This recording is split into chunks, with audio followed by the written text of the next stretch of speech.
இந்திய ஜனநாயக கட்சியின் மாநில மாநாடு மார்ச் 2 திருச்சி சிறுகனூரில் அணிதிரண்டு வாருங்கள். பிரதமர் நரேந்திர மோடி 3வது முறையாக பிரதமராவதை எந்த சக்தியாலும் தடுக்க முடியாது என தமிழக பாஜக தலைவர் அண்ணாமலை தெரிவித்துள்ளார். என் மண் என் மக்கள் என்ற பெயரில் தமிழகம் முழுவதும் நடைபயணம் மேற்கொண்டு வரும் தமிழக பாஜக தலைவர் அண்ணாமலை 225வது தொகுதியாக கரூர் மாவட்டம் அரவக்குறிச்சியில் நடைபயணம் மேற்கொண்டார்.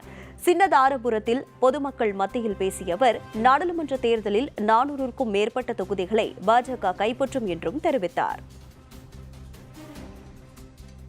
2024 பாராளுமன்ற தேர்தலில் நம்முடைய பாரத பிரதமர் நரேந்திர மோடி அவர்கள் 3வது முறையாக ஆட்சி கட்டில் அமர்வதற்கு உங்களுடைய அன்பும் ஆதரவும் அவருக்கு தேவை என்கின்ற வேண்டுகோளை வைக்கின்றோம்.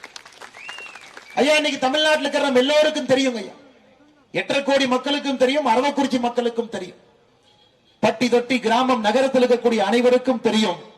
மோடி அவர்கள் 3வது முறையாக ஆட்சிக்கு வருவதை எந்த சக்தியாலும் தடுக்க முடியாது என்பது நமக்கு தெரியும். ஆனா மோடி அவர்கள் வருகின்றார்கள் என்று சொல்வதை விட நரேந்திர மோடி அவர்கள் 400 எம்பிக்களை தாண்டி வர வேண்டும் என்கின்ற ஒரு எதிர்பார்ப்பு நமக்கு இருக்கிறது. அவர் 400 எம்பிக்களை தாண்டி வர வேண்டும் என்றால் தமிழகத்திலிருந்து நம்முடைய 39 எம்பிக்களும் கூட பாரதிய ஜனதா கட்சி, தாமரை சின்னம், தேசிய ஜனநாயக கூட்டணி, இதிலிருந்து 39 எம்பிக்களும் வர வேண்டும்.